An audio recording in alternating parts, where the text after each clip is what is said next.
సింహాద్రి,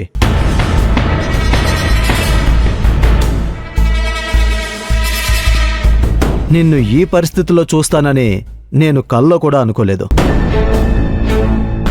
నువ్వు మా ఫ్రెండ్షిప్ వద్దని దూరంగా వెళ్ళి ఉండొచ్చు.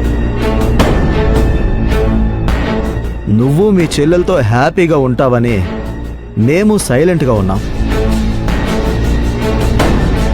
కానీ నీకు నీ పార్ట్నర్కి గొడవ జరిగి నువ్వు అరెస్ట్ అయిన న్యూస్ తెలిసిన తక్షణమే అతను మన శత్రువే అయ్యుండొచ్చు, కానీ ముందతనికి బెయిల్ ఇప్పించమని నన్ను పంపించాడు మా బాస్ రావణ్ భాయ్. అది రావణ్ భాయ్ గొప్పతనం.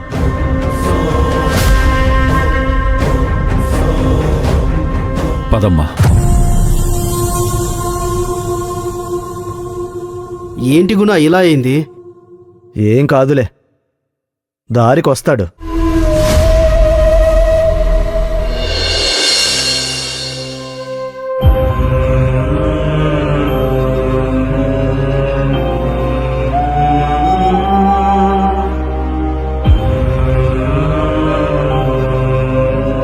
అమ్మా, నీళ్లు తాగండి.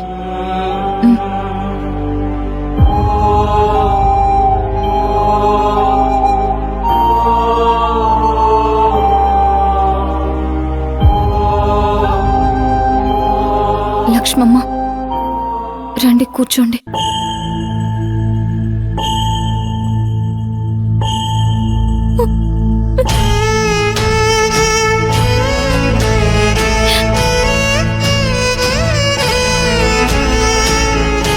ఏమైందమ్మా?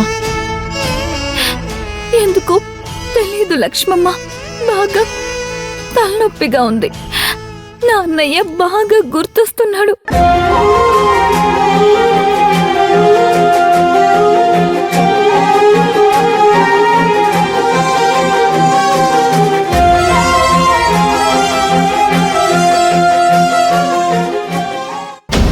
నాన్నగారు చెప్పారు, శత్రువుల కన్నా బంధువులతోనే జాగ్రత్తగా ఉండాలి అని.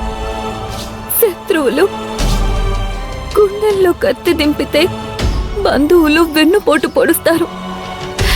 నాకెందుకో నేను ఒంటరిదాన్నని అనిపిస్తుంది.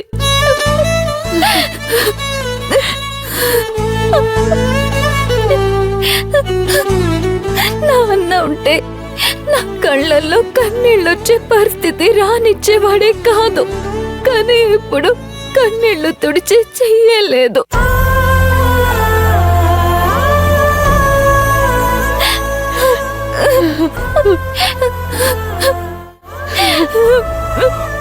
అలా అనకమ్మా. ఇప్పుడు ఏమైందమ్మా? అందరూ ఉన్నారుగా. అర్జున్ బాబు చూస్తే ఇంకా బాధపడతారు.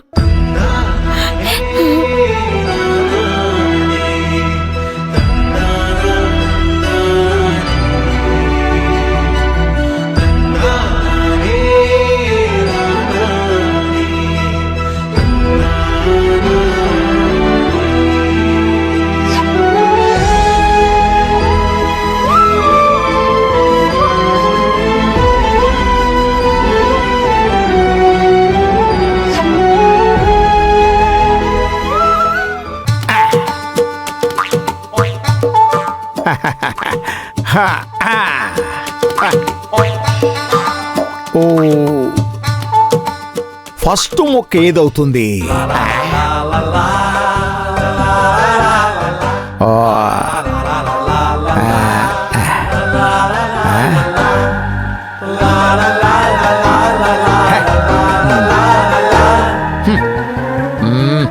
అందరూ పనిచేయడం కష్టం అంటారు, కానీ నిజానికి ఏం చేయకుండా ఇలా కూర్చోవడమే కష్టం.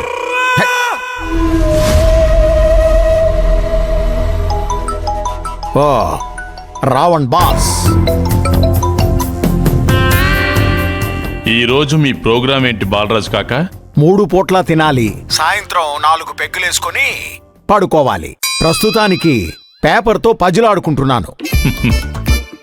అర్థమైంది.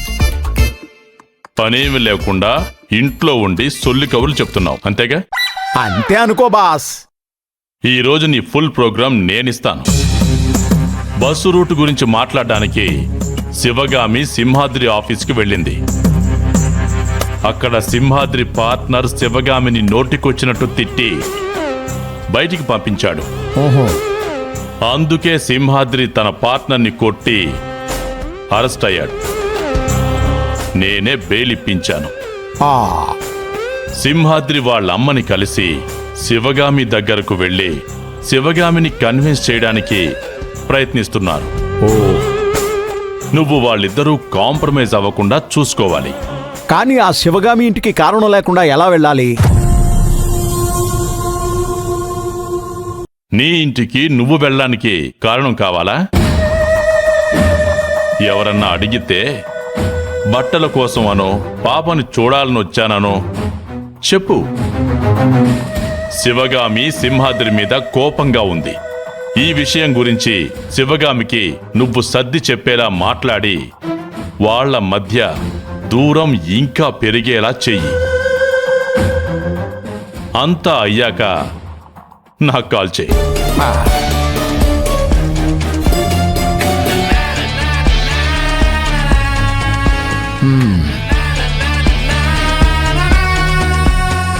శివగామి ఇంటికి వెళ్ళాలన్నమాట.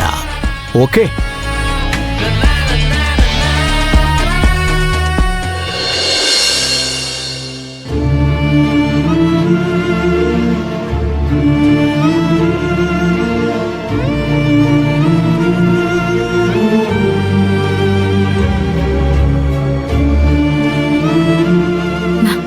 లక్ష్మమ్మ, నీకేదైనా పనుంటే నువ్వు చూసుకో.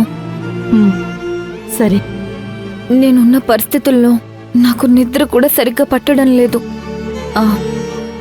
ఒక పని చేస్తావా? చెప్పండమ్మా. కింద డ్రాలో ఒక నిద్ర మాత్రం ఉంది, తెచ్చిస్తావా? అలా నిద్ర మాత్రలు వేసుకోకూడదమ్మా. నేనెప్పుడు వేసుకోను కదా. ఎప్పుడు ఇలాంటి పరిస్థితుల్లోనే. ఈ ఒక్కసారికి ప్లీజ్ లక్ష్మమ్మ.